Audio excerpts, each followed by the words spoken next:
you know. And many thanks to Emilio Veladiez, founder and CEO of Asociación Bioagradables, for coordinating it. And thanks again, Deborah, for hosting this event.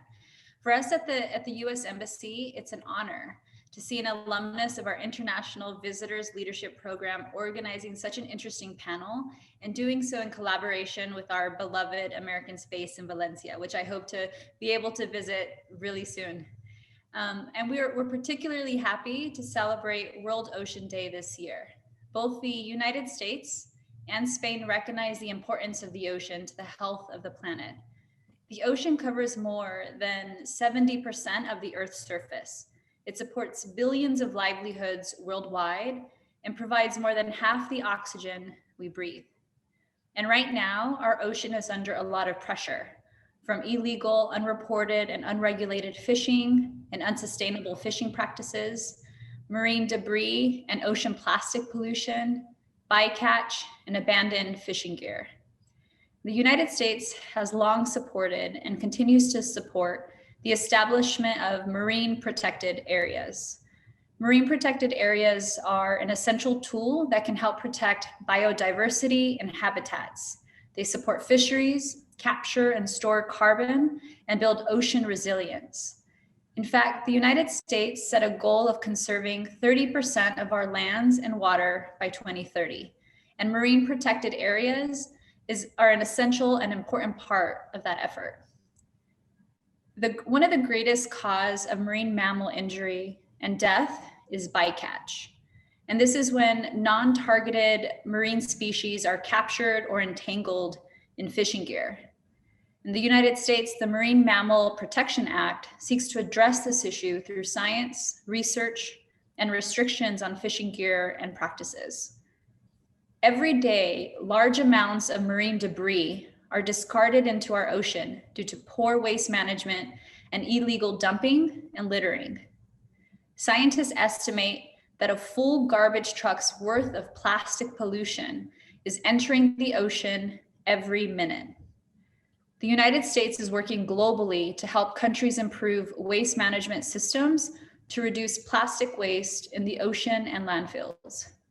I should mention one element of US policy that is closely aligned with what Bioagradables is doing in Valencia, and that is the role that the US Environmental Protection Agency has in protecting beaches. The agency works in partnership with states, tribes, territories, local governments, and the public to protect our beaches in the United States. The ocean crisis, it's also a climate crisis. The ocean is the world's largest carbon sink and plays a vital role in regulating the global climate. The ocean has absorbed 20 to 30% of human-caused CO2 emissions since the 1980s. And more than 90% of the warming that has happened on Earth over the past 50 years has occurred in the ocean. What does this look like? Rising sea levels, ocean acidification, coral bleaching, increasing storm and flood impacts, and biodiversity loss are just some of the consequences of greenhouse gas pollution on the Earth.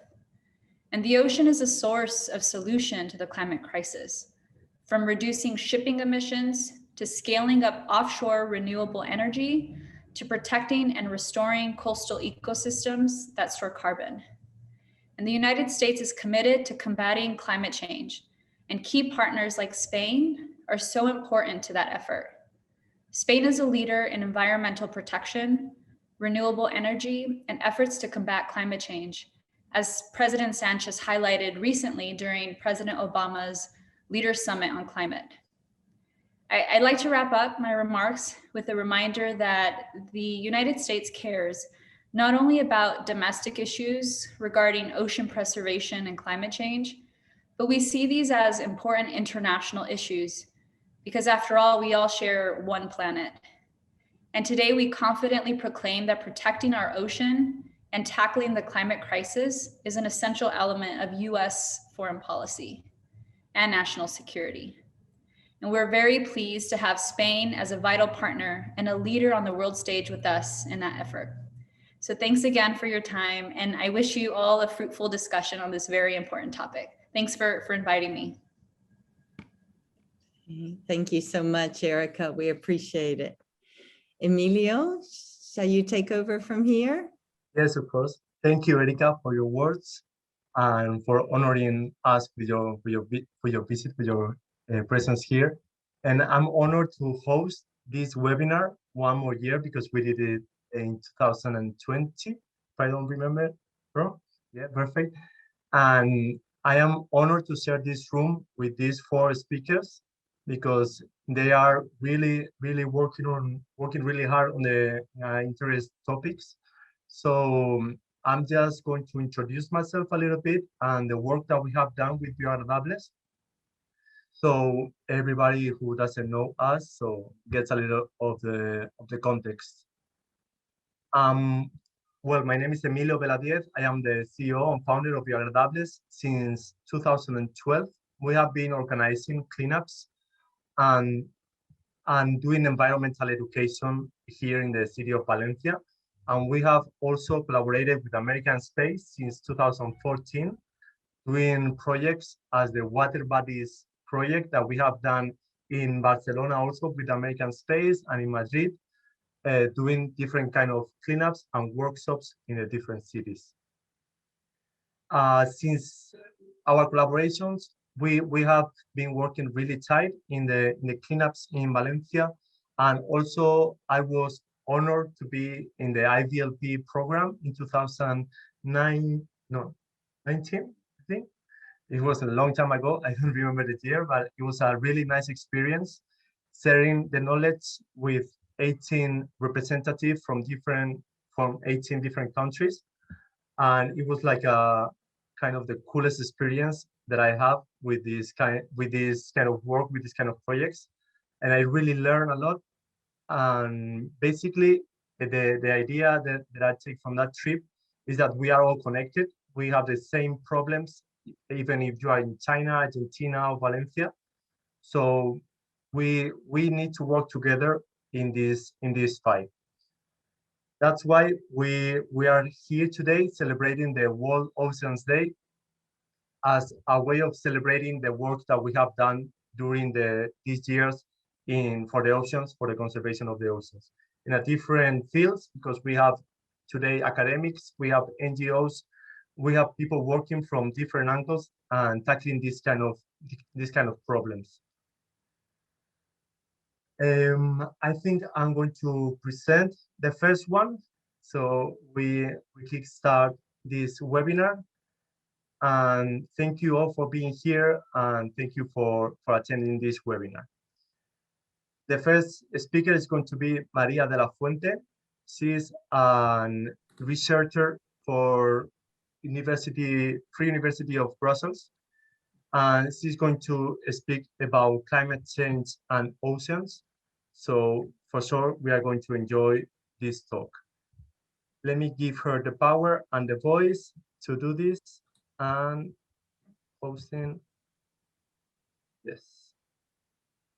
Okay. Hello, everyone, and thank you very much for the invitation. I would like just for you to tell me if you can see my screen and if you can hear me, please. We can see it. Okay, perfect. Thank you, Maria. Yeah, so thank you very much for the invitation. As Emilio said, I'm going to be talking about a relation between climate change and the ocean, but more specifically on what I'm working at the moment as a postdoctoral researcher here in the ULB. And this is basically one of the physical processes that could lead to an increase of climate change. And it's particularly the benthic methane efflux that can be triggered by hydrate dissociation. So to start with, for those who are not familiar with methane hydrates are basically a crystalline compound that is comprised of methane in excess of saturation, which is engaged,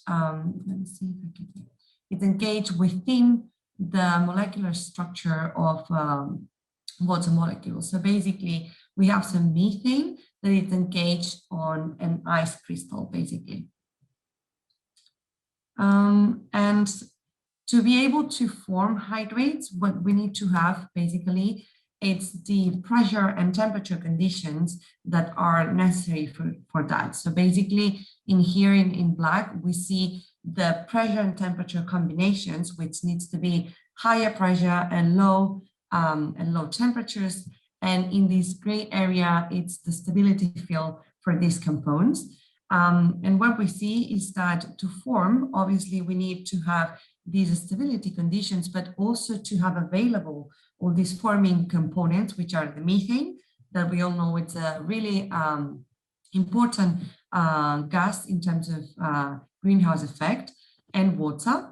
And so at some point, if you have these two components and you increase the pressure or decrease the temperature, you can enter into these stable zones. So you will form these the same way you will freeze the water on your freezer, but containing some methane within the structure. And on the other way, you can also have dissolution or dissociation of hydrates. So one of the tricky parts of these crystalline compounds is that you can actually encase the methane, but you can also release it if you basically, if you unsaturate the water from methane, you will have dissolution. And if you don't meet the pressure and temperature conditions, you will also break down the structure and you will release the liquid water and the gas methane that could be in gas state or as a dissolved gas. And what we see is that methane hydrates are distributed in different scenarios, but what it's really important, as I said, is the availability of the forming component. And basically this methane that is encased in methane hydrates come from the degradation of organic matter that has been buried into the sediment. And we have what we call the methanogenesis, that it's a process in which the bacteria will use the organic matter to degrade, and therefore one of the byproducts could be either CO2 or methane. And this methane, if it's in a context of a saturated sediment, so all the pores are filling with water and it reaches these pressure and temperature conditions, will actually trap this methane and form the crystalline component. And as I said, the pressure and temperature conditions are really important here. And what we see is that this is the typically distribution of temperature in the seabed. So in the water column, the temperature is not variating much, but at the surface, and then we have this increase in temperature due to the gradient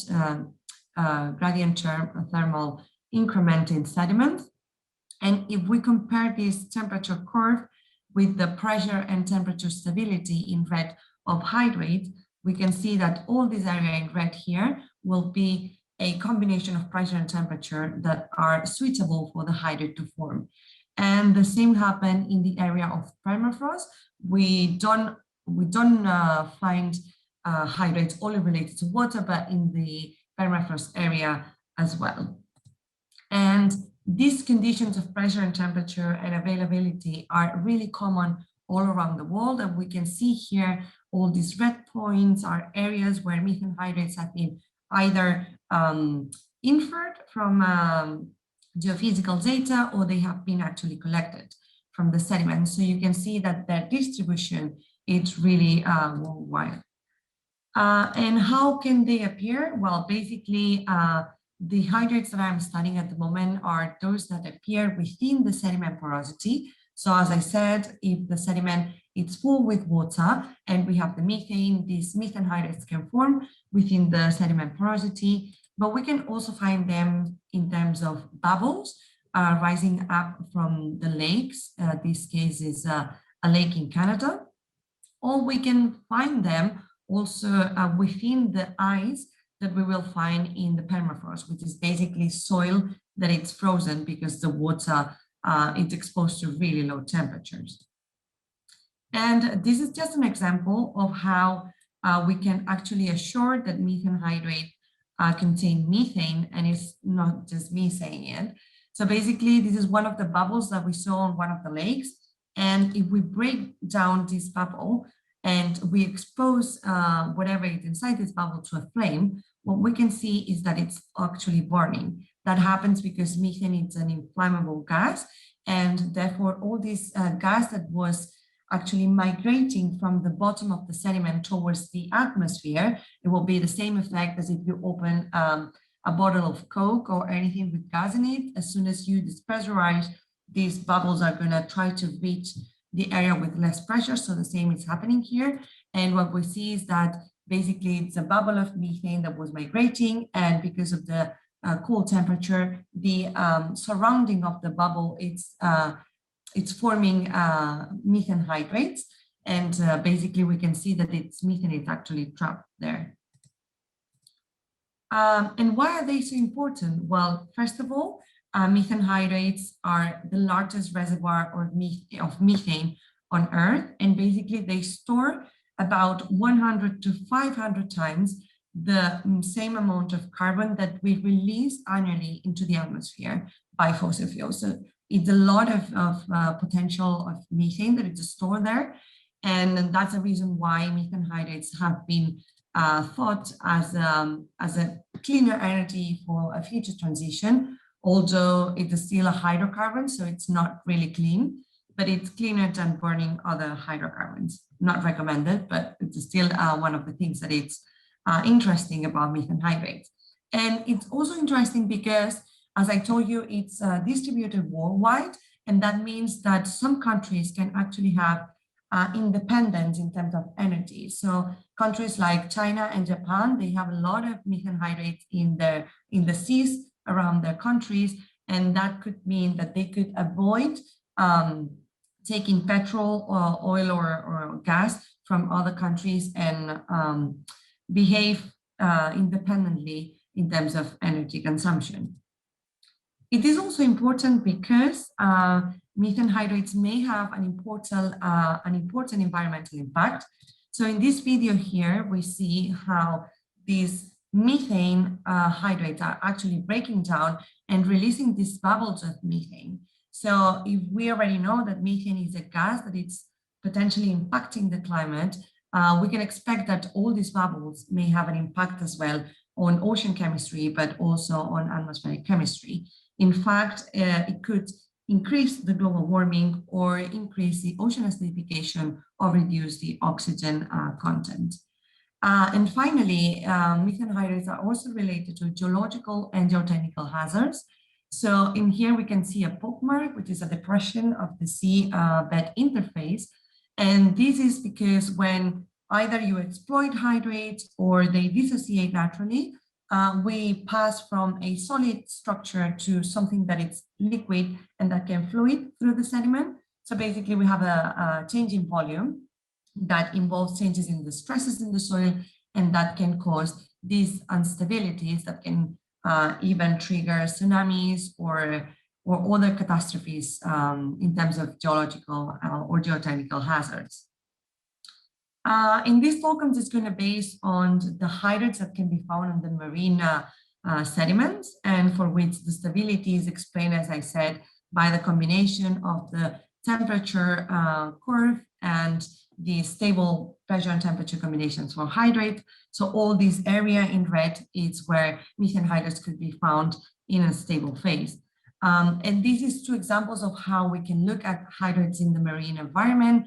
On the top, we have some massive hydrates covered by some carbonates, but also all these macrobiota that it's actually consuming the methane that can be released by these bubbles that we saw. And within the sediment in this part here, as I told you, methane hydrates can appear within the sediment pores. But what could actually trigger the dissociation or breakout of these hydrates? Well, the first one is sedimentation, and that's a natural process. So basically, if we increase the sediment layer, we are putting some more pressure into our reservoir.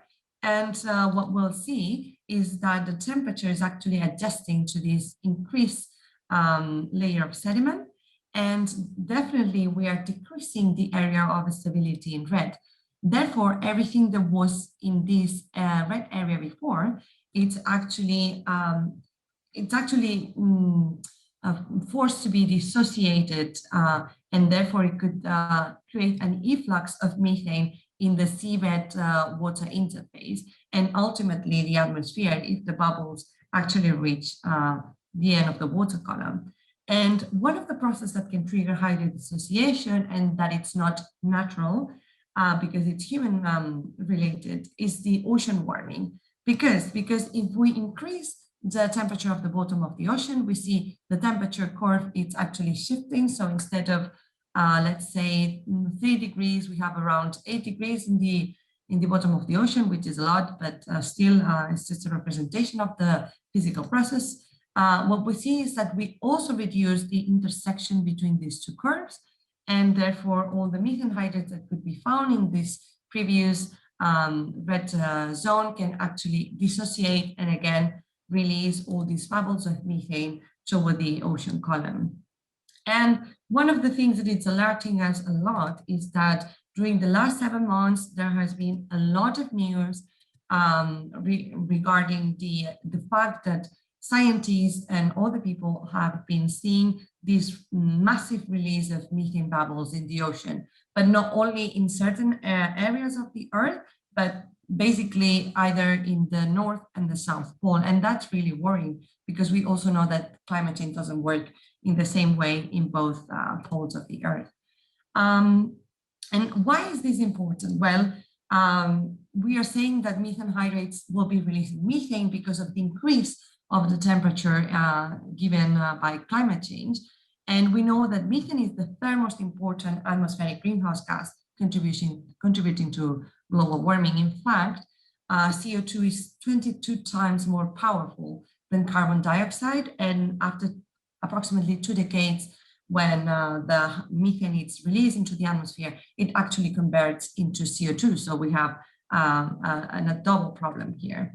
And basically what we're trying to answer is this question about, is there a feedback loop between, we know that climatic variations like the increase in temperature is actually releasing methane from these hydrates, but the question here is, are the sinks and all these processes that actually consume methane, not only on the sediment, but also in the water column, efficient enough to be able to not transfer anything to the atmosphere and therefore do not increase the atmospheric contribution in greenhouse gas levels? Well, in my postdoc research, what I'm looking at is the potential efficiency of the sediment sink at consuming this methane, because there are a lot of biogeochemical reactions that can consume this methane, but this seems not to be as efficient as we would like. So it's important to determine how this process works so that we are able to answer the question and see if actually we are going to be increasing climatic variations due to the release of methane from hydrates. And the second potential impact is into ocean water chemistry.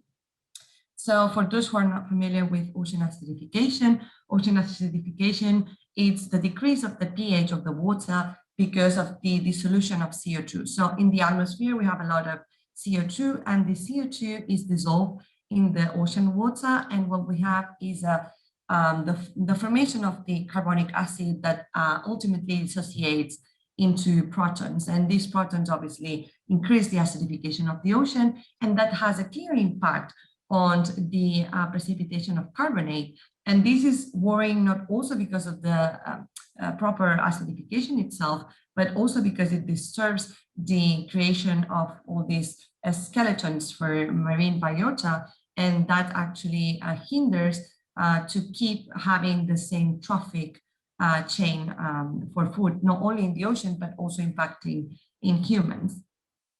And in terms of acidification, we already know, as it was mentioned before, that the oceans have absorbed approximately 25% of the CO2 emitted into the atmosphere. And that has meant that the acidity of the ocean has increased in 26% since the pre-industrial times. And if we do not reduce the emissions, if we follow on this business as usual scenario, by 2100, the increase of the ocean acidification is expected to be 170%. And this is unexpected, and this is also something really to worry about, because if we see this experiment here, This is a coral, a tropical coral that has been exposed to the acidity of the water in 2100.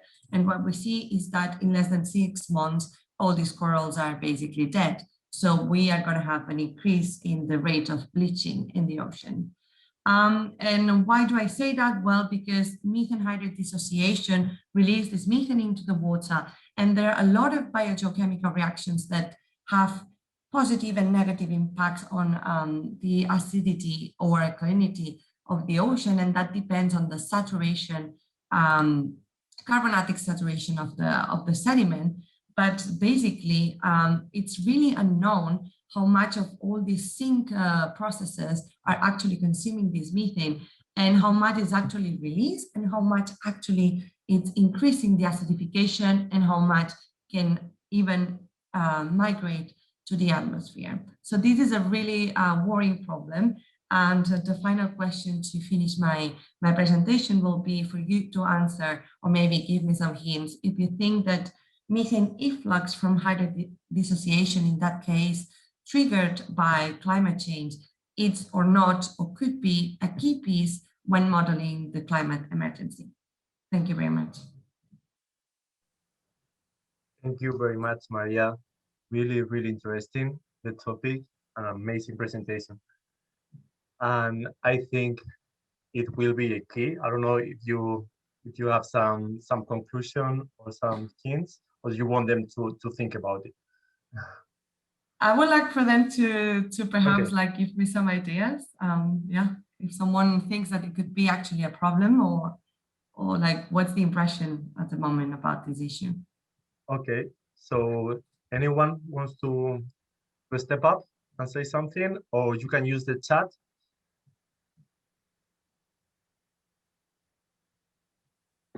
They are really shy. Okay. Yeah.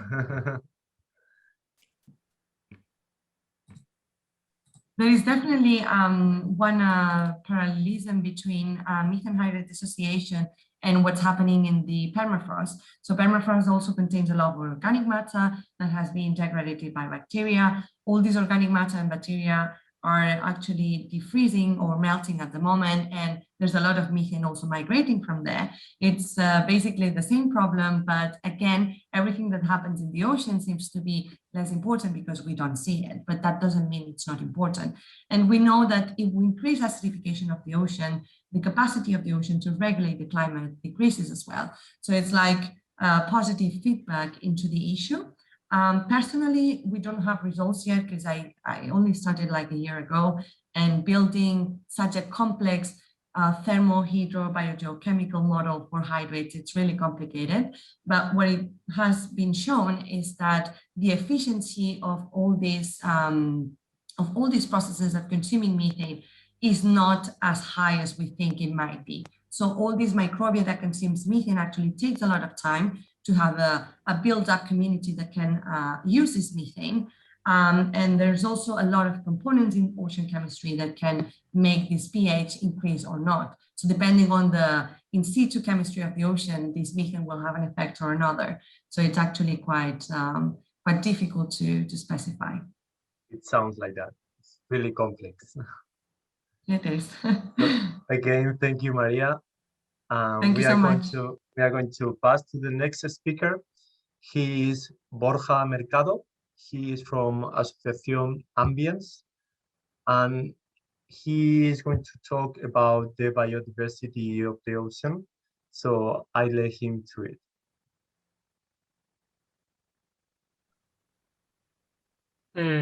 Hi all. Do you listen me okay? Yes, perfect, Yes. Borja. Okay. Well, thank you very much. I'm going to start now, no, Emilio? Okay, thank you very much for all to be there in the other side of the screen. First of all, I'm going to talk about our Seahorse project and our association. Okay, I'm going to share my screen.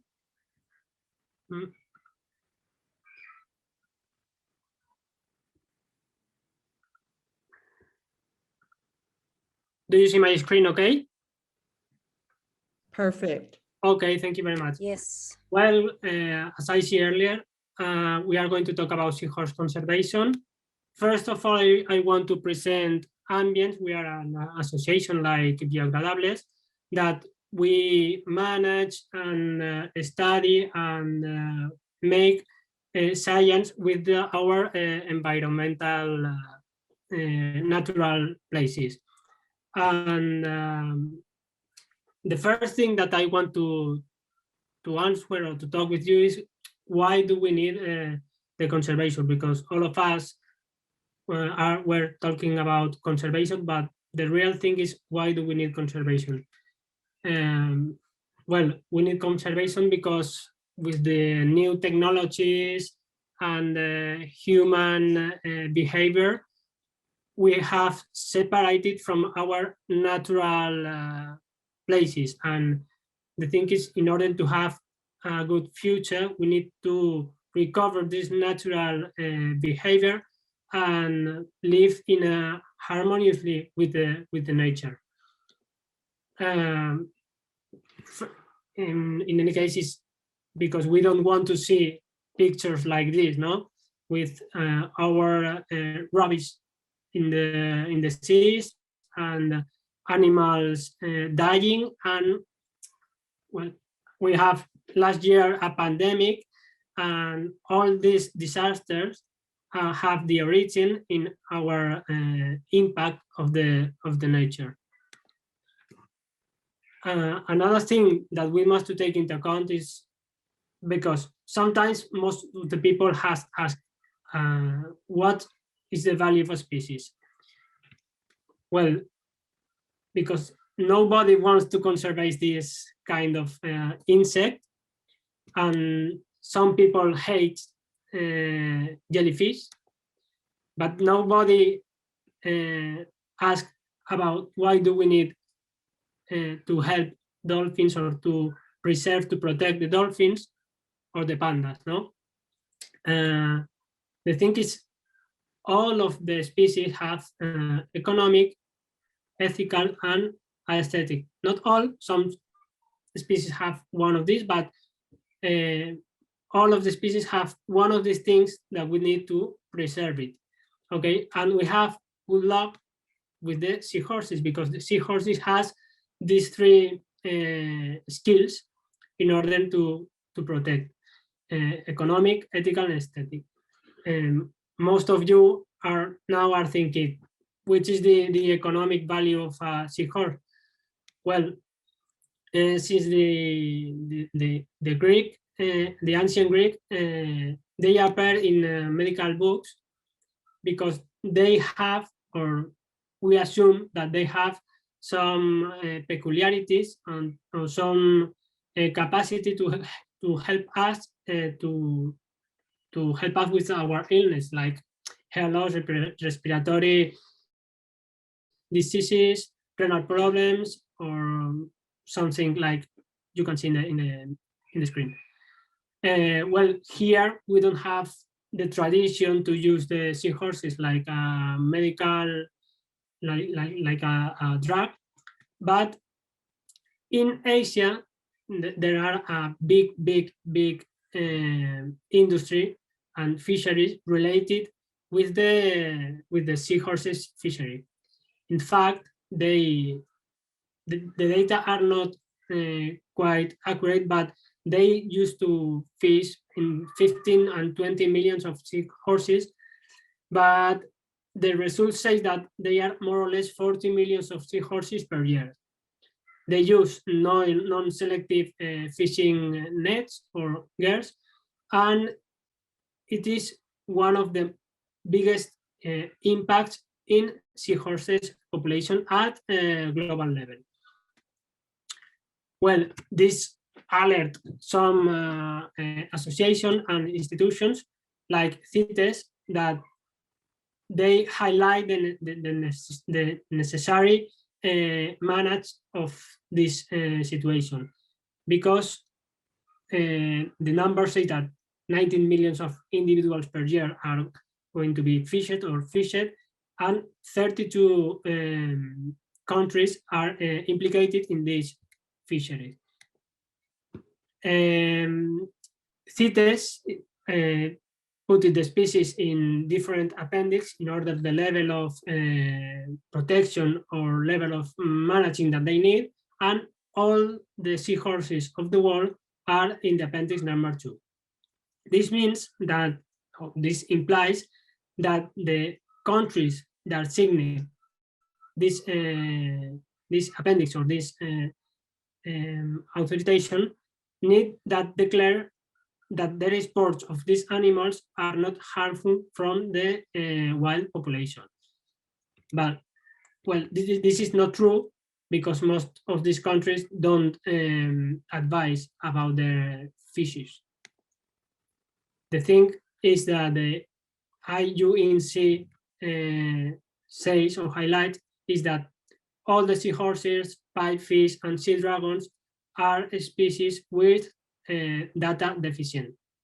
This means that we don't know real which is the situation, the current situation, and we can manage properly the conservation of these animals. The scientists like Vincent highlight that the seahorses population are decreasing. In fact, the 15 and 70% less than that in the last decade. This is like the climate change, a global problem, because we have seahorses in most of our temperate waters, and like Asia don't cover the demand of seahorses, they are starting to fishing it in other parts of the world. As we highlight from ambience, is a serious evaluation, because we don't have enough and proper information to evaluate the population of our seahorses.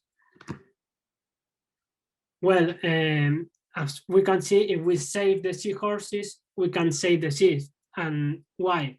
Because seahorses are an emblematic animal. This is mean or considered that a flagship species. This means that if we preserve seahorses, we can conserve the ecosystem that they were living.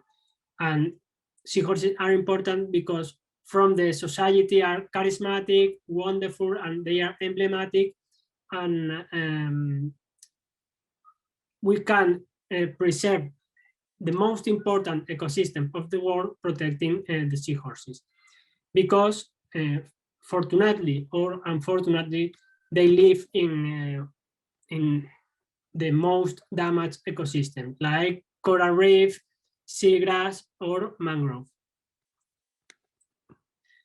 And for this, I'm going to highlight the claim that to save the seahorses is going to preserve and to save the current sea situation. Because these numbers are amazing, because we destroy every half hour the surface equivalent of a soccer stadium. This is a big part of our ocean's surface. 1/3 of our seagrasses are lost, and we are not going to recovering never. 58% of the seagrasses are under regression.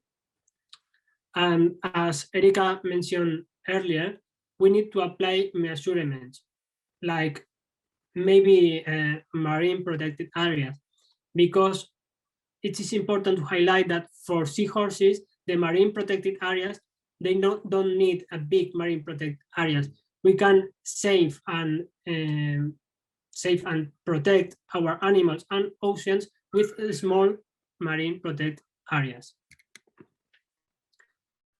But the thing that we have in mind from ambience is what's happened in our coast, in our Valencian and Spanish coast. Well, we have an important lack of knowledge in our coast, because from the north to the south, we don't have reports or information about the seahorses population. But however, we know that we have seahorses in our coast, like as you can see in the map. All of these are reports or records that we have years ago about seahorses. And this is the question, and this is the thing, and the origin of our seahorse project. We want to obtain reliable data to evaluate the conservation status of seahorse population in our coast. And fortunately, we have several records from our coast that we can use it to evaluate these populations.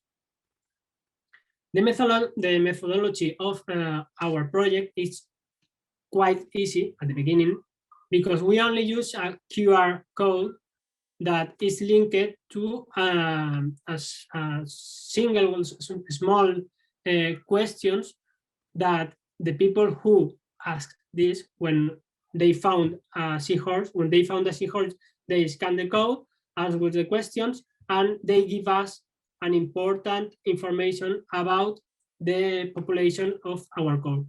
It's easy methodology that can help us a lot. Well, thank you to our project, we have increased the regions that we have, or that we know that we have seahorses from 2 new regions, the one island that we have in our coast, and to the north of our region. Sometimes people think that in the north of our region we don't have anything because they are big extensions of soft bottom, and we have a lot of life there. Well, it's important to say that we depend on the divers, and where the most we have most diving people in this important region for diving people, because it's the most beautiful thing for diving. We have more records. It's the south of the Valencian community. This is a picture from one seahorse from Benidorm Island. The data that we have is that most of our records given by divers or people that are in the sea is that the seahorse have been reported from mainly from the hard bottom or rock walls, but please take in mind that this don't mean that we don't have seahorses in soft bottom. This is that the people visit more hard bottoms or rock walls in order to see a lot of biodiversity.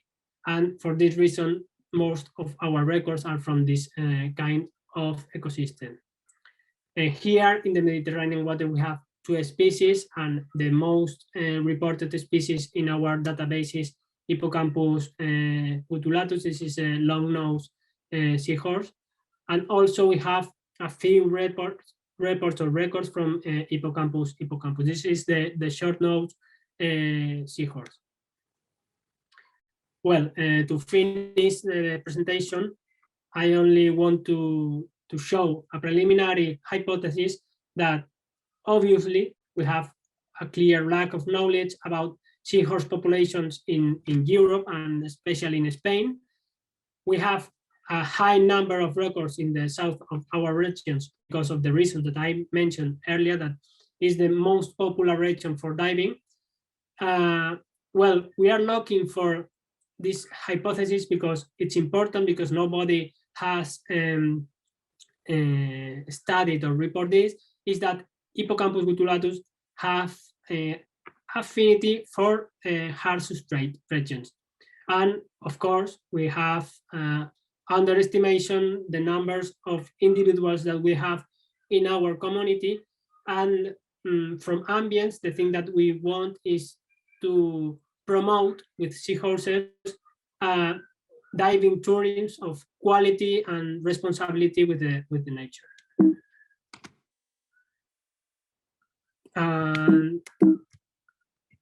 That's all. Thank you very much, all of you, for being there. And nothing, if you have any question. Thank you, Borja. If you have some questions, you can write them on the chat, and we can solve them at the end of the webinar. I'm sorry because I didn't see the chat. No while worries, no I'm worries. talking. I'm watching. Yeah. I'm watching the chat. No problem. Okay, excuse me. Can I ask some questions that we have in the chat, or we don't have time? Yes. There is one question that is, are you able to get funding for this program? We want to get fundings for this program because now we don't have any funding. We are working hard to achieve some funding because we are working as volunteers. Okay. And who is working on this in the EU? Yesterday we have a meeting with some people that is working in Europe with this in Spain, in the north of Spain, but in the UK, but they are, I don't know if they are now from the European country, but in the UK I have contacts that are working with the UK populations, but nobody is working in this line in our coast. It's an important project. It has a great future if we achieve our main goals. And I hope that we can achieve some funding from the people who want to help us. Sure.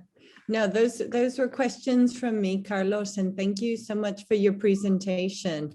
I think this is something that people don't realize, that every time we go and buy fish or any other kind of sea animal to cook, Yeah. that there's always this excess catch that gets either thrown back in the sea or is dead on arrival or gets tossed. And it's tragic because this is not just with seahorses, which I think everyone has kind of a soft spot for, but so many other animals that are being caught up in the nets and in the fishing. Yeah. And of course, all of the degradation. Have you seen anything like around the Turkish coast about this foam that's there, that's killing, and this slime that's killing off all of the sea life there? I don't know. I know that in Italy they are working in the line like us, but I don't know if in the east part of the Mediterranean, how is it the population. Okay.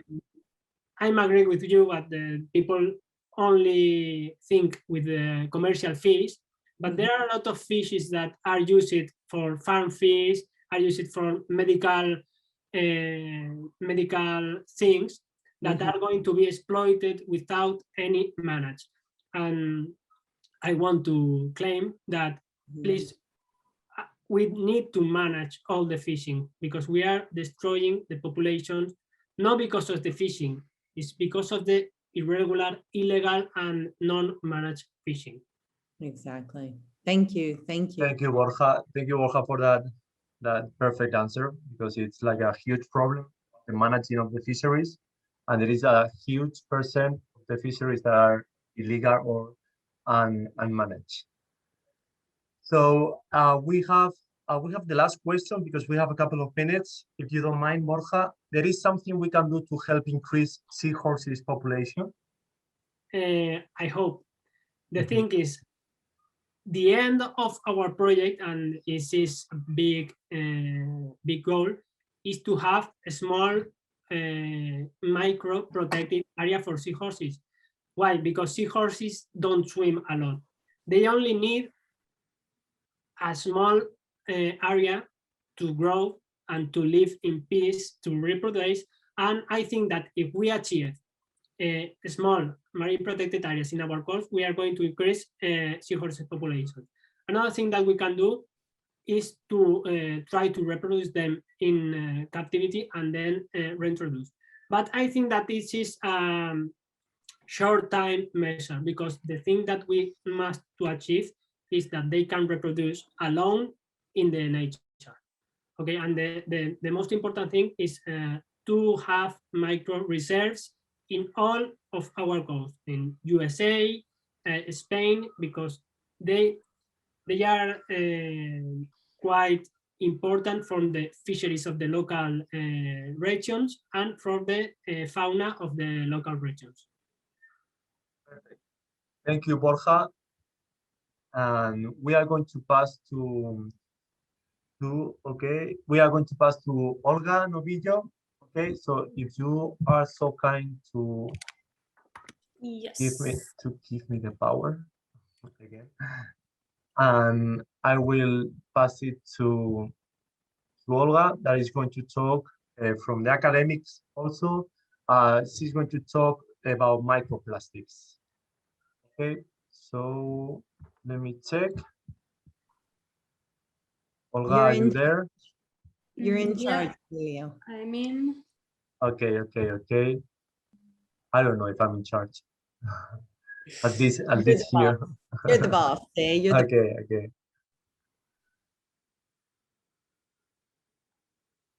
Wait a minute, Olga. Here. I'm not the boss yet, Debra. I don't know if you can fix that. Borja, What do you need, Emilio? make me host again. Okay, I'm sorry. Darn technology. Oh, I don't remember how we do it yesterday. Yeah, Participants, make me host. Okay, I'm sorry. yeah, there you go. And you are American Space Valencia? Yeah, one of those.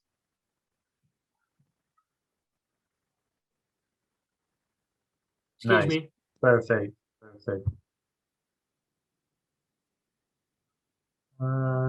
Okay, Olga, you are the boss now. Wait a second. Wait a second. Yeah. Okay. okay, yeah.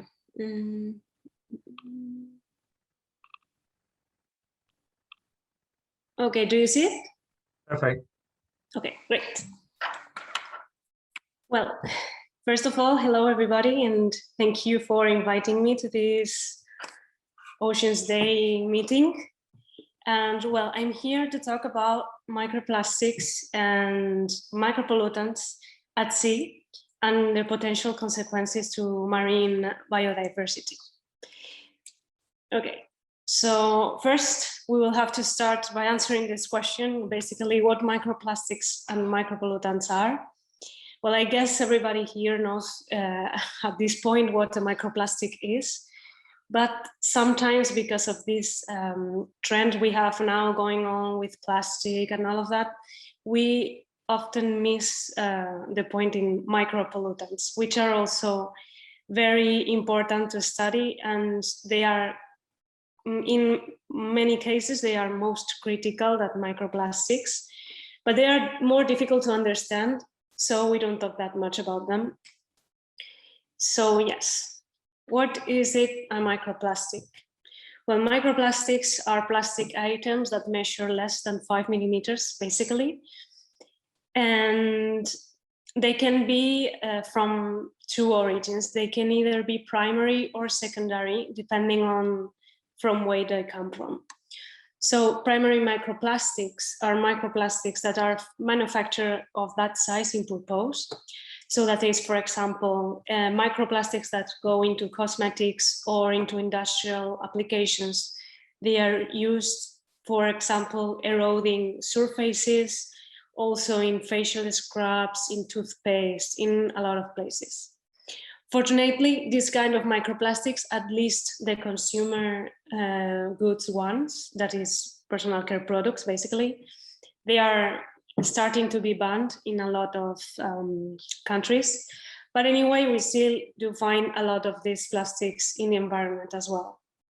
And then we have secondary microplastics, which would be more like the ones we have in the second image. Basically, secondary microplastics are microplastics that come from bigger plastic items. And this, what happens is that these plastics get degraded. Maybe they are in a beach, for example, and they get eroded by the sea or by sand. They get oxidated by sunlight. They break up in a lot of little pieces. And then they come from usually consumer goods, for example, a plastic bag or from a bottle, from a toy, whatever.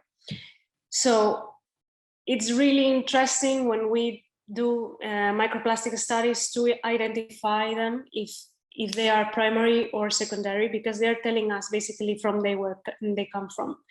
They can tell us also which industry or sector is more important in the area. For example, if tourism is more important or if industry is more important.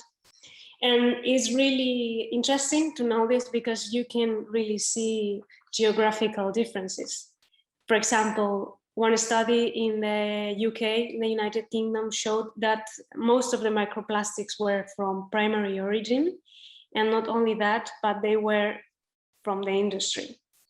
However, if we look at the Mediterranean Sea, most of the microplastics come from secondary origin. That is, that they come from mostly people maybe not disposing plastic well, or landfills not being efficient, from a variety of sources, but mostly from a mismanagement of the plastic.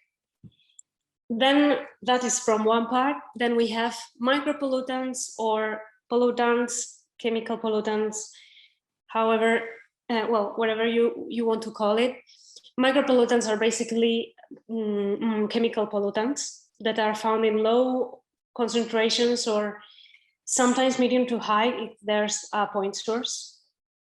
And they are basically not seen by naked eye. They are chemicals, they are molecules, so we have to analyze them, but chemistry techniques. And then inside of this category, we have emerging pollutants. Emerging pollutants are pollutants that are non-monitored or are new, so we don't know that much about them. For example, if we synthesize a new chemical that is used in, I don't know, for example, is like a new preservative for something.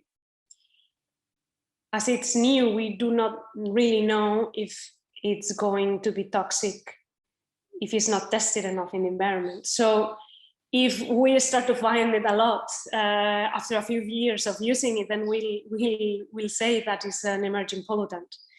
Inside of this category, we find, for example, pharmaceutical products, meaning ibuprofen, meaning drugs, meaning pesticides. We have a big category of concern that is called polybrominated flame retardants that are used for that, just to stop a fire getting into your house if you light a candle improperly, and organic pollutants. And I know all of this can sound like Chinese sometimes, but where do these pollutants come from? We are surrounded by them. It doesn't mean we have to be scared of them, just we have to be careful, to be aware, and to monitor their concentrations in the environment, and of course to test their effects in several organisms and matrices. So where do we find them? We can find them in waterproof coatings, for example. In our Gore-Tex jackets, for example, we have another category which has a lot of fluorinated compounds in it, and fluoride is really persistent in the environment and it's toxic. Then we can find it in fridges and in our sofas, for example. And these would be the polybrominated flame retardants I told you. So once we know the concepts, we have to be very aware of their circulation in the environment. I put here an image, a diagram that talks about microplastics, but really it can be used to study a lot of things. You can get an idea of a lot of how a lot of pollutants work by looking at this. Basically, we would have the pollutant entering the environment. In this case, we have plastic that goes into the sea. Plastic can come from land, but can also be transported by air, for example, or by rivers. There's a lot of river runoff that carries plastics. Or they can be directly disposed to the sea from cargo ships, from yachts, from recreational boats, from a lot of places actually. So in this case, plastic would enter the sea, into the sea, and then it can be floating there for a while because the density of plastics is low in general. So it can be floating for a while. And then while it's floating, it can be degraded into microplastics. We have degradation by UV radiation, by sunlight, basically. Also by the power of currents. It breaks down little by little, and then it becomes microplastics or even nanoplastic. So in this case, microplastics would start to sink because of microbial colonization mostly, because it gets more weight on, so it starts to sink through the sea. Meanwhile, in all of this water column, throughout the water column, it can be ingested by animals, for example, by fish, by whales, dolphins, but even by zooplankton, phytoplankton. It can enter into the trophic chain. That's a path that it goes into the organism. Then through microbial colonization, they can also form biofilms, which can act as a vector for pathological microorganisms, because it's a new surface. So it's a new surface a lot of organisms attached to. So if ingested by an organism which is vulnerable to this kind of microbes, then it could be infected by this. Then in turn, this plastic can leach their additives, because plastic, as we know it, is not just plastic. Plastic is a hydrocarbon chain, but it has additives in it that help it to stay like it is, or it gives them flexibility. For example, a common additive years ago was BPA, which was very famous because it was toxic. And you can see a lot of items today that it's written on BPA free, for example. So BPA could leach from this plastic into the ocean. So this BPA becomes available to other organisms. And this chemical is toxic, so it can make some organisms to have low reproductive success, for example. I say BPA, but it has a lot of different additives. For example, phthalates are also very famous, and also when they start to sink even more, they can end up directly in the sediment. I think this would be the best case scenario, because if once it's into the sediment, then it can't really pose a threat to any animal. It just gets into the geological cycle, and that's another field to study.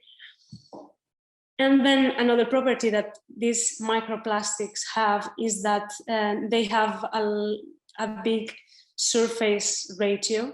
So additionally, they can absorb other chemicals that are found in the water. So they become even more potentially dangerous to the organism.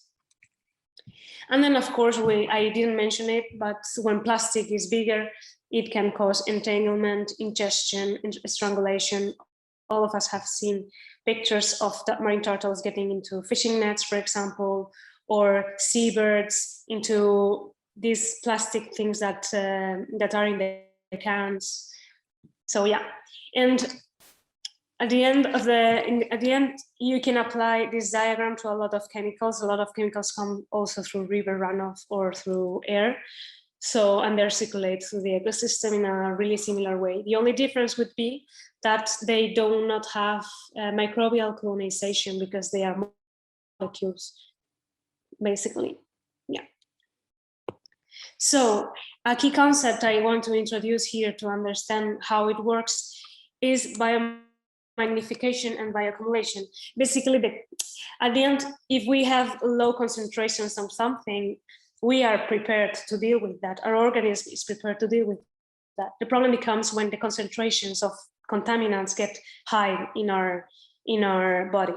So when do these get high?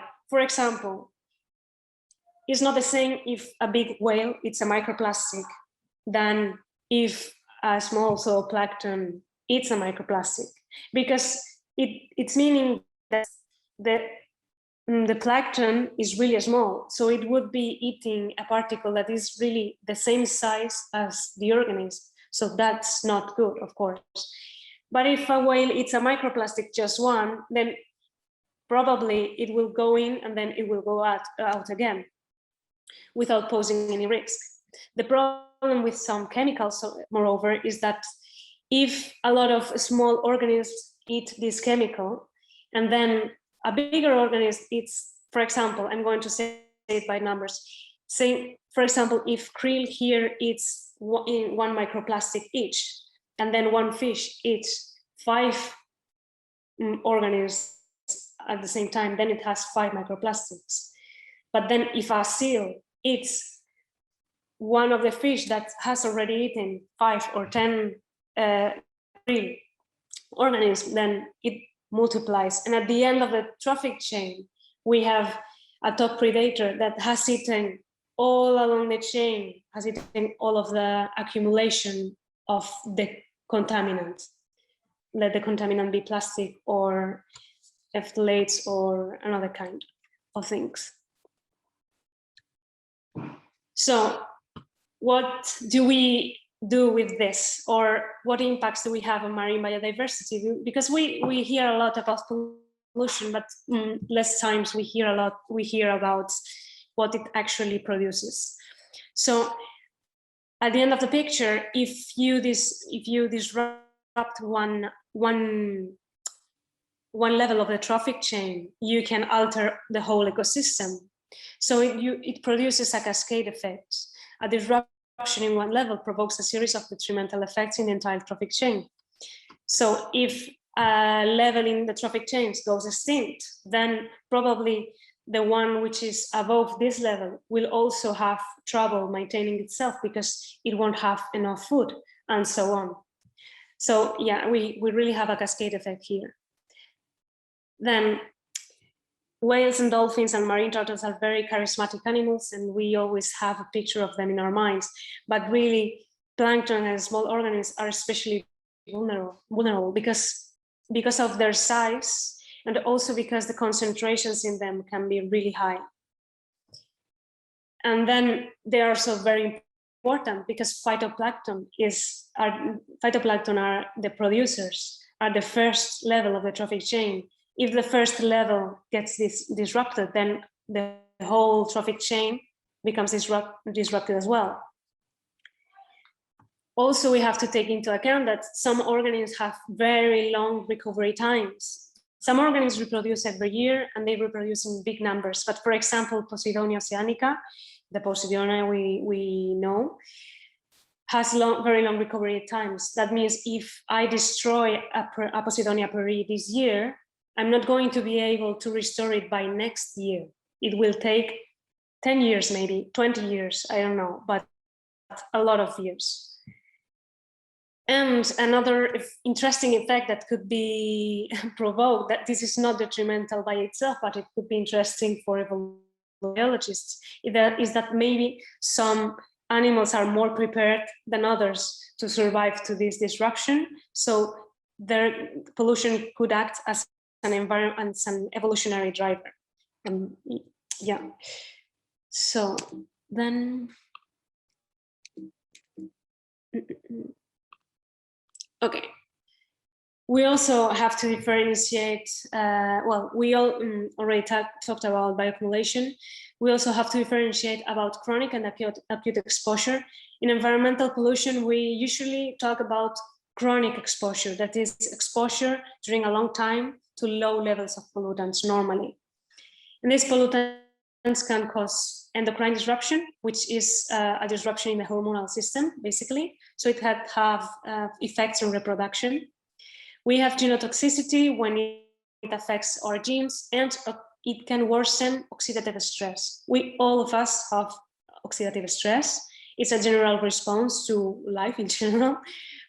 but if we have an extra factor affecting it, then it can start having detrimental effects. So basically, what I want to point out here is that pollution in general provokes a lot of oxidative damage and altered gene expression that at the end ends up reducing growth, decreasing reproductive output, reducing offspring viability. Then it provokes population decline, and eventually it could provoke extinction. So for example, I wanted to put here an example. They did an experiment with plankton to see what happened to this plankton if they ate microplastics. And in this case, it significantly decreased feeding. So this plankton, instead of feeding with nutrients, was feeding with plastic, meaning that they were not getting the nutrients they needed. So at the end, survival was compromised. And what happens to bigger animals? Bigger animals are also exposed to these effects. They have less reproductive success, and when an animal is already weak, they are unable to survive because it's an extra stress. For example, we know, a lot of news nowadays say, like, for example, a sperm whale stranded and had, I don't know, 10 kilos of plastic in the stomach. It could be that really the sperm whale ate that by accident. But normally these animals are animals that are weak for some reason. Maybe they are ill because of something else.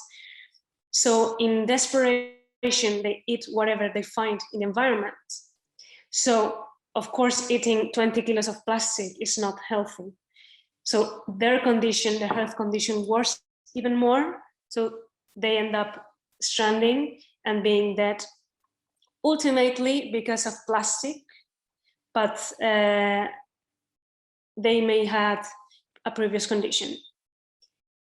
And what I wanted to explain here is a very interesting phenomenon that is called maternal transfer. And is that in wildlife studies, in a lot of species, if you analyze a contaminant in males and females, females used to have less contaminant burden than males, just because they reproduce, they give birth to more animals, meaning that when they, for example, reproduce through eggs or through the plant or like mammals, the mother transfers to the fetus some load of contaminants, because these contaminants go with feeding, and normally they are carried by lipids, for example. So we have this effect, for example, in orcas.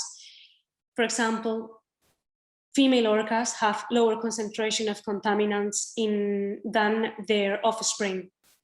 Orcas calves have high concentration of contaminants because they are still small. So concentration is higher, even higher than in an adult orca. So there are a lot of cases reported of calves dying, we cannot say directly by pollution, but it can have a really big effect. And orcas are a classical species to study a pollutant that is called PCB. And what I say about, when I was telling that a lot of pollutants persist in the environment, I'm talking, for example, about these pollutants that are called PCBs. PCBs are really dangerous and were banned like 20 years ago, but still they are found in the environment. They are really, really persistent. So still nowadays we're having trouble in a lot of cetacean species because of these PCBs that caused, moreover, immunosuppression. Another thing we can see here in the dolphin is trophic transfer. Trophic transfer, as I said, with bioaccumulation works just the other way around. Then we find low concentrations in diet, but a dolphin, for example, eats microphytes, which is a lanternfish. So for example, if each lanternfish has 1 microfiber, but the dolphin itself eats 100 microphytes, then it will have 100 microfibers in itself.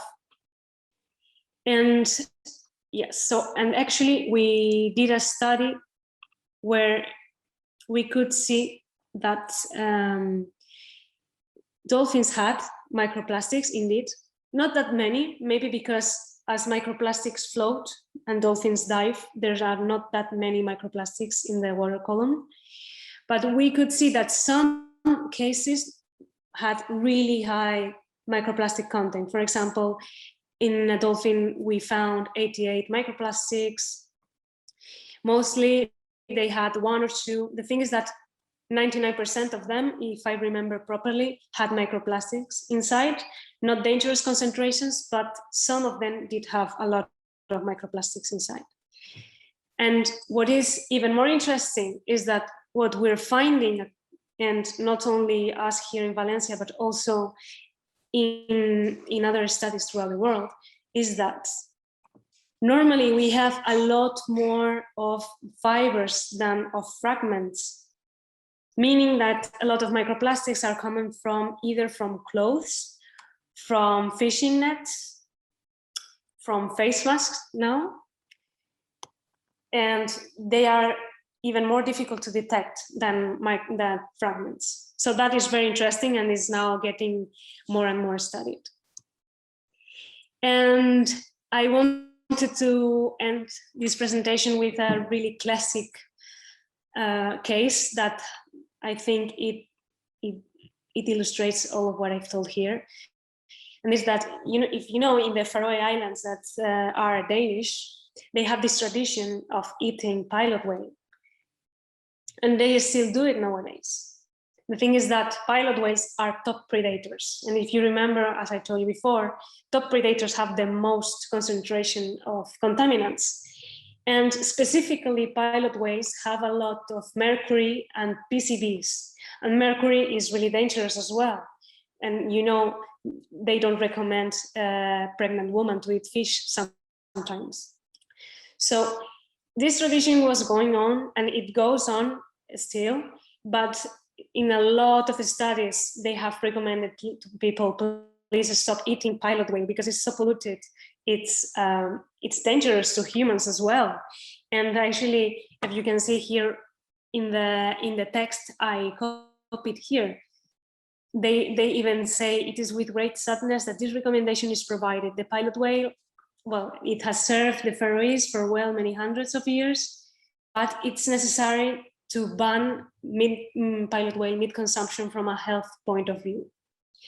It's not, as far as I know, it's not forbidden, it's still going on, but I find this case really interesting. And of course, we know about this in cetaceans because cetaceans are charismatic, but I'm sure it happens with a lot of top predators that either they are not commercial or they haven't interested anyone yet to study. But it's happening and it's going on, and we have to be careful with this, because at the end, the thing is that even if we put national regulations, seas have no borders. So pollution, if we ban, for example, a pesticide in Spain, but not in France, it's not going to work because the sea is moving. So we have to be very, very careful with this, for example. And well, from where does this pollution come from? From a lot of places. I'm not going to get into this, but as you know, it can come from fishing, from aquaculture, from fast fashion, intensive agriculture, and from a lot of different places. We really have to put a lot of effort, for example, in the wastewater treatment plants, because they are, in some places, they are a bit outdated. And in aquaculture, that is getting now more and more in trend, but it's not the absolute solution. It also has a lot of problems when it's at sea.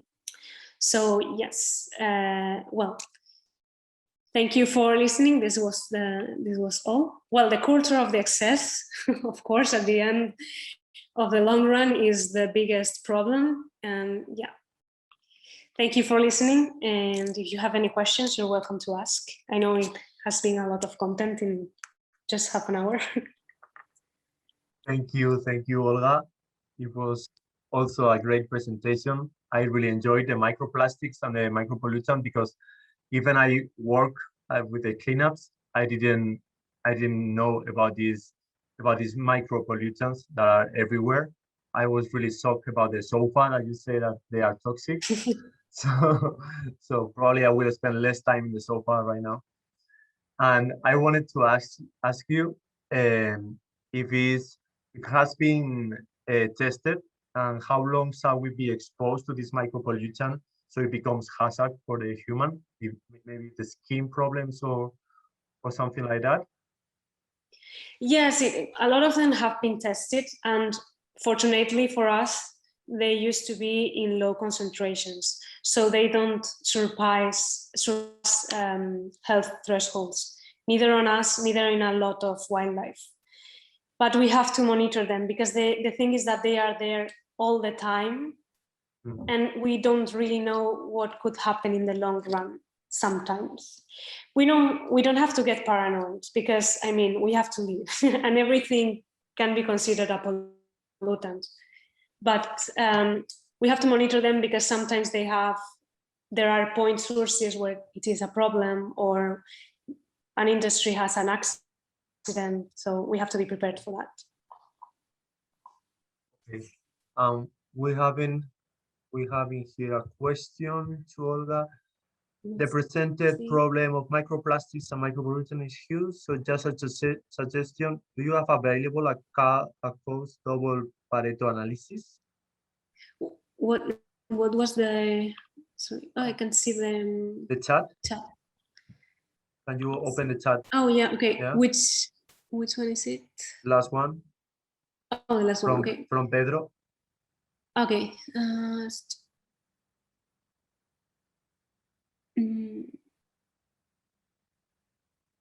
Yeah, I mean, I haven't done it because I work with wildlife, so my samplings used to be very opportunistic. And for example, I do not have a big sample size, but there are a lot of experimental setups and a lot of papers that have tried to test different, yeah, all of it actually. But still, we need even more research. But yeah, they exist. Okay. And Javi said, is there any solution to revert this microplastic apocalypse? Solution. I mean, I wouldn't talk about microplastic apocalypse actually. But I think more than a solution, we have to focus on mitigation and on reducing the input to the sea because it's impossible to take out all the microplastic. And sometimes I have to say we get really paranoid about microplastics, and I think some micropollutants and chemical pollutants are worse than that, because you know a lot of animals just eat it and poo it afterwards. The problems are yeah, we have a lot of problems actually. Yeah, I guess we are starting to understand that the ocean has a lot of problems. Because we have talked about many of them. Okay, if there is he says, I would say source control. I guess it is like controlling from the origin and reducing the plastic. Essential. Yeah. Yes, that is essential, and there are a lot of studies around that because sometimes you can really see around the wastewater plant, for example, that there are big concentrations of X chemicals, but of course, people also has to be more aware of their consumption. I mean, there are a lot of source control possibilities, I think, that we have to improve. Totally agree. We need to improve a lot of things in our system, in our society. And today is a good day to talk about that. We have Deborah with a hand raised. No, that was the sorry, that was the clapping. Okay. Everybody's been so wonderful, and this is really bringing us into, as Emilio just said, where we want to go. It's not just reducing here or recycling there, but also like really putting pressure on our governments and on the industry to make changes and to protect, what's common to all of us, which is water and nature and our future. Because honestly, Olga, it sounds to me like an apocalypse. I'm sorry, it just sounds because sad all around. yeah, it usually happens because I used to talk about the bad stuff. Right. I mean, you're a little distance, you're immune, but when you hear it on a Tuesday evening like this, it's like, oh no. But thank you so much for sharing. Thank you to you. So Olga, if you don't mind passing me the host power, I think I already did it. Yes. Yes, maybe Okay. I will do it in a second. Okay.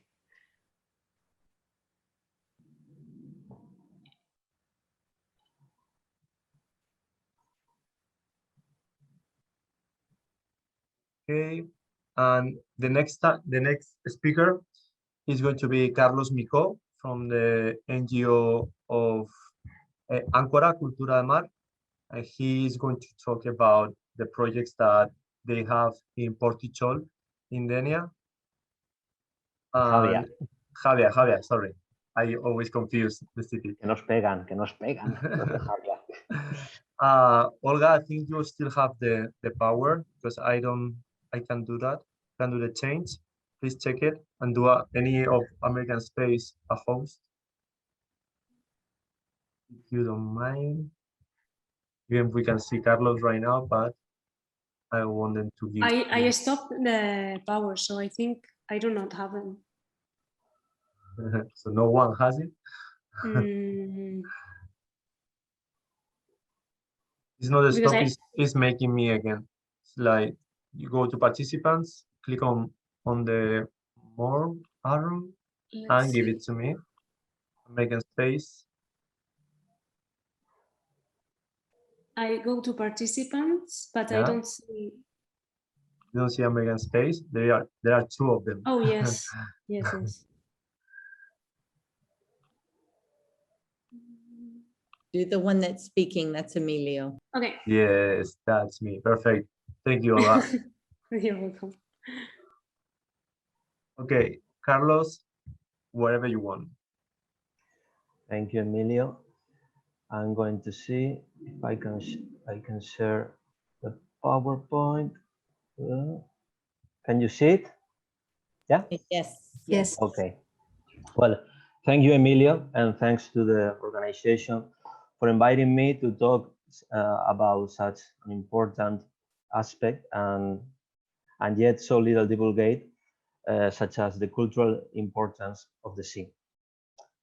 For decades, and we all know this, the importance of the sea at an ecological and biological level has been divulgated in a very effective way. However, little say about the cultural importance of the sea, or what is the same, little is said about the relationship between humanity and the sea. And this is important because many of the ecological problems that we are facing today and we are about to face in the upcoming future have their origin in this relationship between ourselves and the sea. And the microplastics is just a perfect example. So from our organization, Áncora Cultura del Mar, we believe that the sea must be understood in its totality, in all its dimensions, both the biological and the cultural. Because we are archaeologists, historians, and art restorers, we try to educate people about this issue, about the cultural importance of the sea, join forces many times with biologists, following this idea of the sea as a whole. We all know that the ocean and the sea is the largest ecosystem of the planet, the real lungs of the planet, on which most part of the oxygen that we need to breathe is produced. But at the same time, the sea is the largest museum in the world. UNESCO estimates that there are over 3 million archaeological sites underwater, of which just 1% have been studied. And this is because the method to research and to investigate this cultural richness is the underwater archaeology, which is a discipline that is relatively young. It was created in the 70s by Americans, by the way, and it has been scientifically done for a very short period of time. But despite this little time, many great discoveries have been done over the last 4 decades. And these are some of the examples. The picture on the left corresponds to a shipwreck, probably from the 18th century, that is located in the Baltic Sea. And it's extraordinary because, as you can see, it keeps the wooden structure, something that is very, very, very strange. We have also the submerged city of Herakleion in Egypt, and you can call it a lost city underwater. Great discovery. We have also the mosaics of the Roman villa of Baja in Italy. And the picture on the bottom corresponds to a local treasure because it's located in La Villa Joyosa, the province of Alicante. And it's a Roman shipwreck called the Bow Ferrer. And it's an exceptional discovery because it's the Roman shipwreck best studied in the Mediterranean. So it's a local treasure that is worth it to preserve. So as you can see, despite that it's a young discipline, underwater archaeology has done a lot of great discoveries in the sea, but also in fresh water. Fresh water, of course, is essential for providing us with drinking water. And for this reason, lagoons, lakes, and flooded caves were sacred in ancient times. And for this reason, today they are exceptional archaeological sites. And I present you my two favorite examples. Both are from America. On the picture on the left, we see the Gran Aquifero Maya project, which is a project that explores the cenotes that are flooded caves located in Mexico.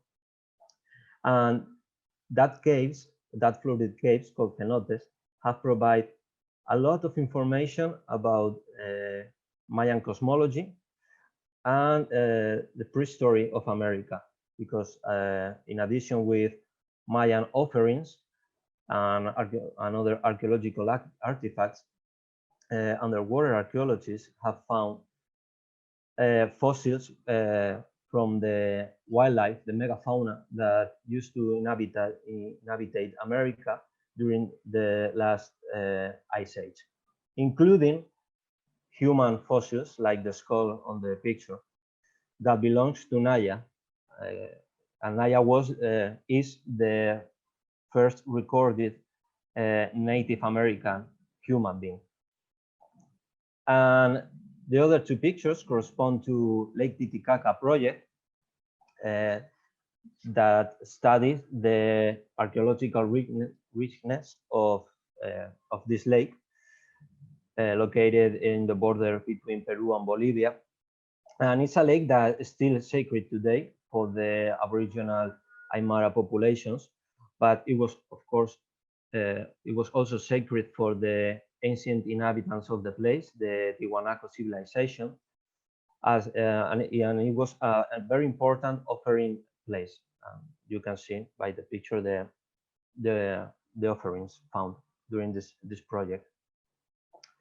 And after this general introduction about what underwater archaeology is, why it's important, I would like to tell you now about a specific case, a project on which we are working on.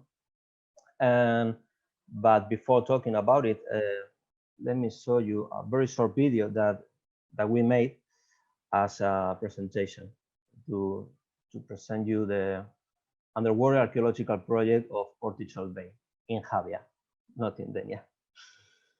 Let's see if I can.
Well, hope you like it. And now I'm going to talk about the underwater archaeological project. To understand it, we have to talk before about the landscape. This idyllic place is Portichol Bay, located in Javia, in the province of Alicante, in the eastern coast of the Iberian Peninsula, so Spain. On the picture, you can see two islands. I'm going to talk about the big one. The big one is important, and the bay. Okay. About the island, I will talk later. So remember the island, because I will tell you later why this is important. And we are going to talk now about the underwater part of the bay. This story started when archaeologists Jordi Pérez and Jordi Blázquez and Alex Pérez start to dive systematically, following the instructions given by the director of the local museum, Dr. Chimo Bolufer, who told them that according to the historical records, it was possible that a lot of archaeological artifacts could be waiting to be discovered on the seafloor of the bay. So they start diving with we can call it a scientific eye, with an archaeological eye, and this is what they found. Almost immediately they start to make discoveries. And what discoveries? A huge collection of anchors, so huge that today it is the largest concentrations of anchors so far found in the Mediterranean. A multitude of anchors of all types and periods that could indicate the presence on the seafloor of the bay of several sunken ships. These two pictures that I show you are special. The one on the left is just a large piece of rock, but in fact it's a lithic anchor. We tend to imagine anchors like the one on the right, but anchors are older, and the first anchors in history were like this one on the left. It's nothing but a piece of stone with a hole carved, but it's a very, very old archaeological artifact. It may not look very spectacular, but from an archaeological point of view, it's a great discovery. It's a great discovery. And the anchor on the right, it's a anchor as people imagine anchors are. It's a metallic anchor from the period of the Roman Empire. This particular type of anchor is called Dramon, and it's an anchor made of iron, and it belongs, as I said, to the Roman Empire. And those were just two examples, because the collection of anchors is vast, and I wouldn't have time enough to talk about its type. But you can see the evolution of the Roman anchors. Each shape belongs to a chronology. So by looking at the shape of the anchors that Alex and Jordi have found, we can calculate the chronology and the antiquity. We have all of them. We have all the anchors from all the periods. And the Dramond, the anchor I have showed you before, will correspond to the with the type C, the one that corresponds to the Roman Empire. And of course, every discovery that we spot is recorded. Is recorded and not always remove it, because there's no need to remove artifacts unless they are real in danger because of divers who can't take it and remove it because of the storms or because of other factors. But in general, the idea is to keep the artifact in its context. In its context means in its original place. And we try to document it in situ on the place, and then reproduce it in 3D or digitally. By doing this, we can study the artifact without remove it, and we can present the discoveries to a general public that is not able to dive. And this is a very important part of the archaeological work, the presentation of the heritage to the population, even if they are not able to dive. And anchors were a huge discovery, but in addition to the enormous quantity of anchors, numerous ceramic elements were also found, among which, and I will only highlight this case for reasons of time, there is a cargo of late Roman amphorae from the 4th and 5th century that is very special. And it's very special because this type of amphorae was unknown to science. It hadn't been previously described. So it's a new typology of amphorae. We know it's Roman, but we have take some samples. And the important is that probably we suspect that under this cargo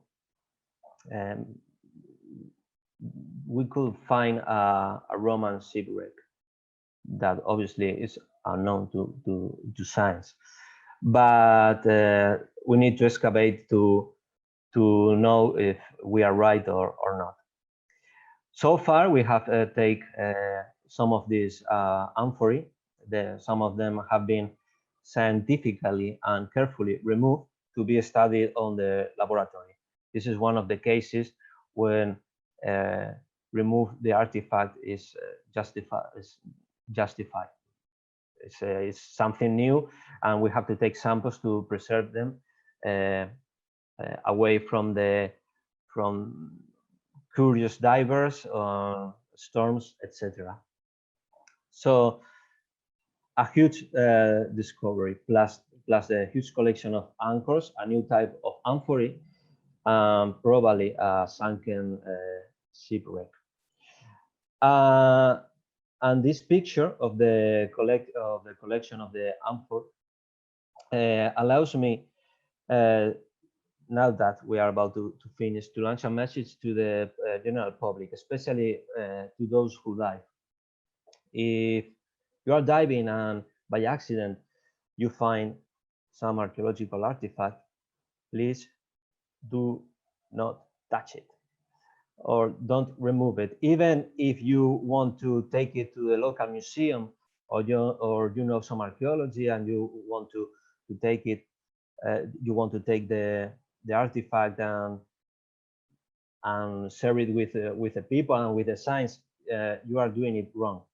If you want to help, all you have to do is, if you have a GoPro or something similar, any type of camera that allows you to take pictures or video, take as many pictures and as detailed as possible of the artifact, and then share those pictures with the local authority and communicate the localization, the coordinates where you took those pictures. That's the way you can help to preserve the underwater heritage. It's very vulnerable because many divers, many amateur divers, with good intention, remove what they find. And if we do this, then the artifact becomes useless because we lose all the information, because the information that an archaeological artifact can provide us is based on its context, on the place we find it. And of course, this project wouldn't be possible without the cooperation of these institutions, and I would like to thank. This project is led by archaeologists Alejandro Perez and Jordi Blázquez, good friends of mine, that invite me to join them, so thanks for that. We have the support of the City Council of Javia, the University of Alicante with doctors Jaime Molina and José Antonio Moya, the Center of Underwater Archaeology of the Valencian Community with its director Asunción Fernández, and of course, I mentioned him before, Dr. Jordi Bolufer, the director and local archaeologist of the Archaeological and Ethnographic Museum of Javia. What about the future? What about the future of the project? Well, remember the island I talked before. This research program of our underwater archaeology is going to be carried out at the same time as the archaeological excavation of the island.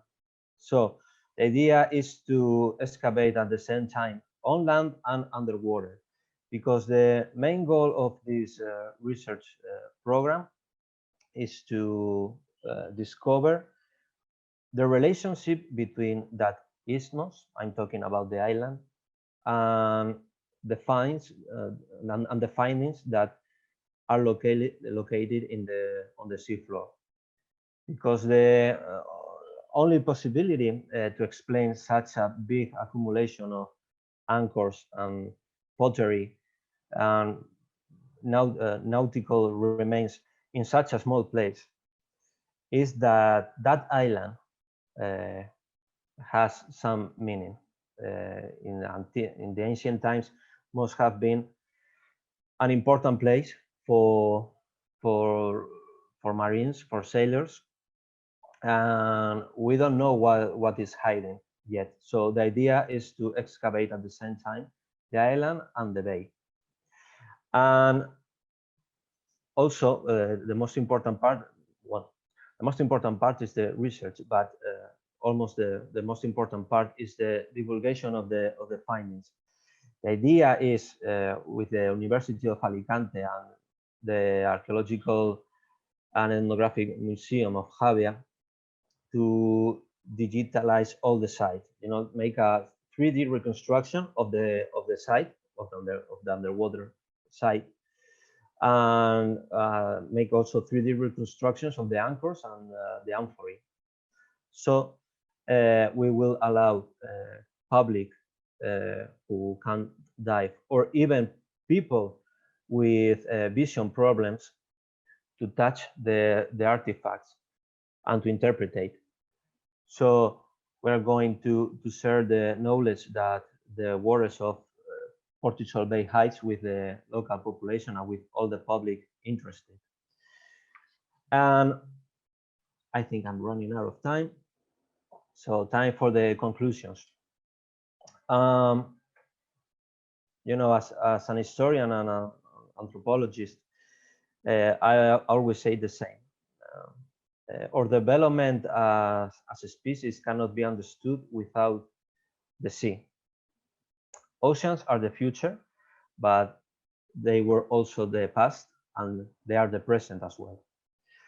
We must use the present to reformulate our relationship with the sea and stop seeing it as a landfill, a highway, a pantry, or a leisure place, to see it as a critical place for our survival and a critical place to know our past. We think that the sea is a coin with two sides, the biological and the cultural, and the sea must be understood as a whole in which these two faces converge. In this way, we will obtain a better knowledge of the sea, combining these two phases, the biological and the cultural. We will obtain a better knowledge of the sea, and in this way, we will be able to protect it better. And last but not least, I like to remember the curiosity and the need to explore that define us as human beings. The ocean is the last frontier of exploration on the planet. So let's explore it to discover, protect, and share. That's all, folks. Thank you for your attention. And if you want to follow Ancora Cultura en Mar, you can do it on our social media and our YouTube channel. Thank you. Thank you, Carlos. That was fantastic. That was really exciting to know that we have some treasures in the Portugal Bay. Yeah. And those treasures are to be kept in that place, not taken by pirates or curious divers. Yeah. So it is fantastic to have this kind of value to the ocean that is not talking about biodiversity, but it's talking about cultural heritage that has the ocean. That is a good point, because every time we talk about the ocean, we always focus on the natural side, on the wildlife, on the animals, the plants, plastics, but we always forget about the cultural side that you explained so excellent, and it is perfect. I think it's perfect that you talk the last but not the least. So we get this topic wrapped up on the World Oceans Day. What do you think, Deborah? I totally agree, and want to thank each of you all for being here, all the participants. Thank you for helping to make this day a special day. Last year, the World Oceans Day was our first big event after COVID, if you remember, Emilio. Yes. And it was a wonderful, wonderful session with some really amazing people. And today has been even one step higher. So get started on next year. I want to thank Maria and congratulate you on all of your work, knowing what's polluting and what's causing problems in our oceans and how that affects us.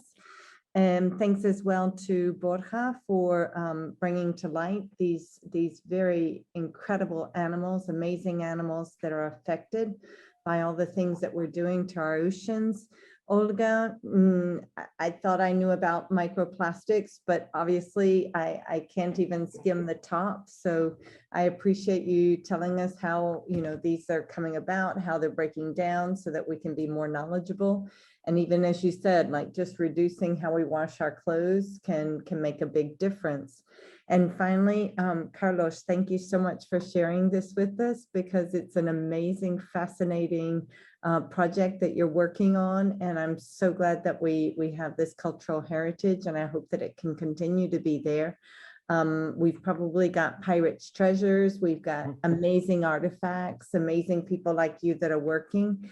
And of course, Emilio, for you to bring all this together, there's no way I can thank you for it. And thank as well, Christina, I think she's still there. And Erika, who I think had to leave early, for coming and being with us. Thanks to the embassy for supporting us through these difficult times, not just for the ocean, but I think for everyone. I'm hoping next year that we can perhaps do this in person and have a really good session, maybe even a blended session, no, as they're saying now. So thank you all so very much. Encourage you to follow Bioagradables and these great organizations that are working on social media, on the websites. Oh my goodness, that was right by our house, Emilio. Yeah. So raining dogs and cats. Make sure your computers are unplugged. If not, we're going to have a disaster with the computers. For my part, that's all, other than just to appreciate, let you know that we continue to do work both at the American space and with Bioagradables, and I hope we'll continue to work for many, many more years together. And I hope you all have a great afternoon. Emilio, I'm sure you've got other things that you'd like to say. You said a lot of thank yous to all the people, so I will not repeat that, because I know it has been like amazing talks with different topics. So I would just say, can we yes, take a of course. picture? Will everybody put on there? If you want, no. If you don't want to take your picture, it's okay, but it'd be really nice if we had a picture to celebrate the World Ocean Days. Let's see if I remember how to do it with the screenshot. Oh, look, hi guys, Pedro, everybody. All right, are we ready? Oh, there we go. A few more are bringing up. Javi, Lilia, Jessica, Moma. All right, let's see if we can get a couple of pictures there. That'll be great. Okay. All right, perfect. That'll work for now. Nice. Okay. Terrific. Thanks, guys. Okay, so we close this session. Thank you all for being here, and hope you celebrate this day, this Ocean Day, every day, because this time is opportunity to come together and celebrate the World Ocean Day. But you know, as the Environmental Day, as every international day, we need to work every day to preserve the nature, to fight for human rights, and keep being more active for the sake of our planet and our society. So thank you all. Bye-bye. Okay. Goodbye. Thank you. Thank you. Bye. Bye-bye, Paloma. See you later. Thank you. Thanks, Maria. Thanks.